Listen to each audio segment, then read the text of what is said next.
Berapa nih? Sekarang 9. Bosen nih. Ini semester ini akhir student aja. Ngapus Sebelah lagu enak kali ini.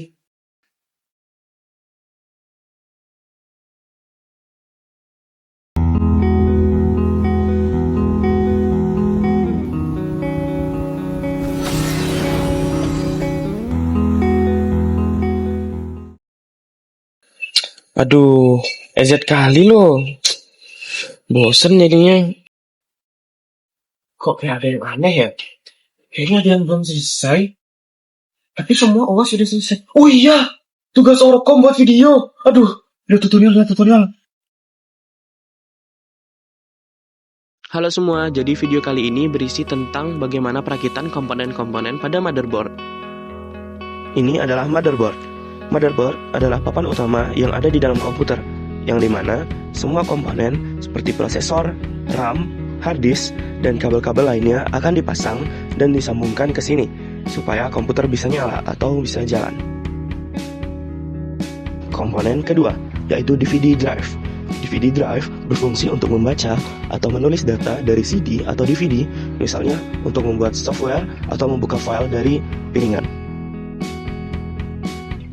Komponen ketiga adalah hard disk. Hard disk adalah tempat penyimpanan data di dalam komputer, yang dimana semua file, aplikasi, dan sistem operasi disimpan di sini.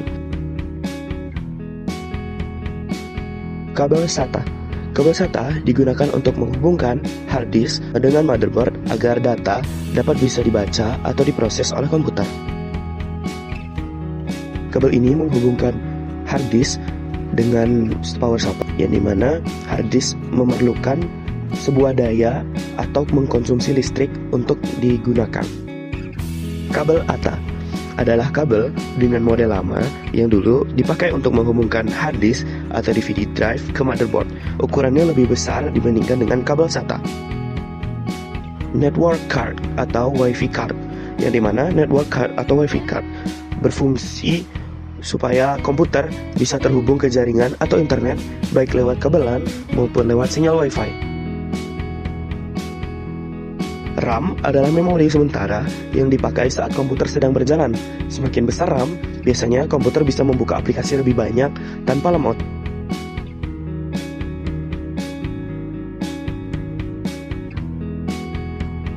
Power supply atau PSU berfungsi untuk menyalurkan listrik dari sumber listrik ke semua komponen komputer dengan tegangan yang sesuai.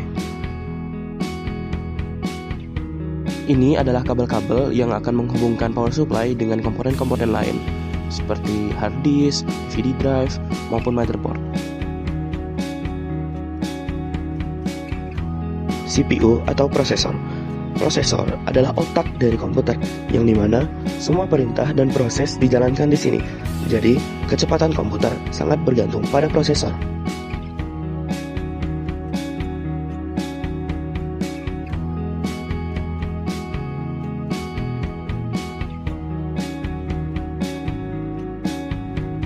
Baterai CMOS. Baterai CMOS berfungsi menyimpan pengaturan BIOS dan jam komputer, supaya pengaturannya tidak reset saat komputer dimatikan.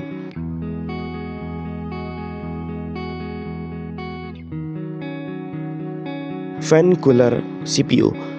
Fan cooler CPU berfungsi untuk mendinginkan prosesor saat bekerja, supaya suhunya tetap stabil dan tidak cepat panas. Oke, setelah beberapa penjelasan dari komponen-komponen tadi, mari kita mulai merakit motherboard ini. Yang pertama dimulai dari CPU. CPU diletakkan pada soket yang telah tersedia. Oke, cara pegangnya seperti itu ya, tidak boleh menyentuh kuningan yang ada di baliknya. Kemudian di lock saja. Komponen kedua yang akan kita letakkan atau kita pasang adalah baterai CMOS. Di situ sudah tersedia soketnya, jadi kita tinggal pasang dan tekan saja sampai bunyi klik. Oke. Kemudian yang ketiga, mari kita memasang fan cooler dari CPU atau prosesor. Di sini terdapat 4 titik kunci. Oke, setelah dipasang, cara menguncinya adalah dengan ditekan dan kemudian diputar ke kanan. Kemudian ini menghubungkan kabelnya dengan motherboard. Ini adalah proses penguncian yang saya bilang tadi dengan cara ditekan dan diputar ke kanan. Nanti di pengunciannya sudah terlihat kok arahnya bakal kemana. Oke, komponen selanjutnya yang akan kita pasang di sini adalah RAM, yang dimana kita tidak boleh menyentuh kuningan yang ada di bawah. Jadi pegang di tengah-tengah. Oke. Kemudian cara memasangnya sesuaikan saja panjang pendeknya di soket, kemudian ditekan kanan kiri secara bersamaan sampai mengunci. Ini pemasangan RAM yang kedua. Lihat cara pegangnya. Tekan bersamaan kanan kiri sampai terkunci. Oke, sudah terkunci. Kemudian komponen selanjutnya yang akan kita pasang adalah WiFi card atau internet card. Lihat cara pegangnya, ingat nggak boleh nyentuh kuningan. Kemudian cara masangnya sama seperti RAM, tekan kanan kiri dan motherboardnya diangkat sedikit ya, karena besinya lebih tinggi daripada motherboardnya. Kemudian komponen yang akan selanjutnya kita pasang adalah kabel SATA. Ini kabel SATA-nya kita pasang dulu. Ini di harddisknya ya. Oke, itu soket-soketnya. Kita colok dulu ke harddisknya. Sesuaikan ya dengan posisi soketnya. Oke, kemudian yang di ujung satunya lagi dicolokkan atau ditancapkan ke motherboardnya nanti. Nih, lihat dulu soketnya di ujung kanan atas. Oke, dicoloknya di paling ujung ya. Sini sebenarnya nggak ada fungsi khususnya, cuman biar lebih rapi. Jadi ditaruhnya di ujung. Oke, kemudian komponen selanjutnya yang akan kita pasang adalah kabel ATA. Di sini ada dua ujungnya. Yang pertama ditancapkan atau dicolokkan ke motherboard terlebih dahulu. Sini saya akan lihatkan soketnya. Ini ada yang hitam di ujung. Lihat ya, itu ada dua, tetapi yang salah satunya itu tidak ada lubangnya di tengah. Jadi disesuaikan saja dengan soket dengan portnya. Oke. Kemudian setelah dicolokkan ke motherboard, sekarang kita akan pasang ke DVD drive-nya. Oke, ini dia komponennya. Ini portnya. Pastikan posisinya sama dengan soket yang akan dipasang.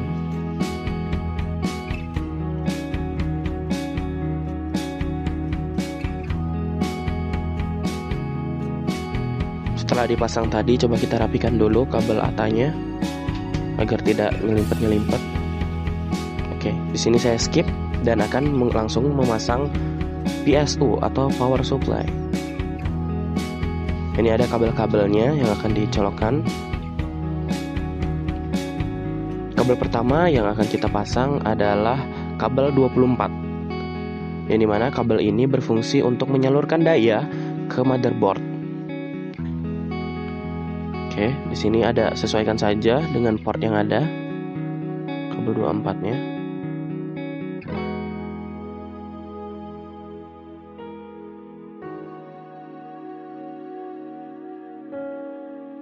Setelah kabel 24 terpasang, di sini kita akan menyambungkan atau mencolokkan kabel yang berfungsi untuk menyalurkan daya ke prosesor atau CPU. Oke, di sini sudah terpasang. Ini rapikan sedikit kabelnya karena di sini agak nyelimpet. Oke, setelah menyambungkan yang tadi, sekarang kita menyambungkan kabel dari power supply ke hard disk. Ini ada konektornya. Kita pasang dulu dengan kabel yang di power supply. Sesuaikan saja bentuknya. Kemudian baru di sini dipasang ke port yang ada di hard disk.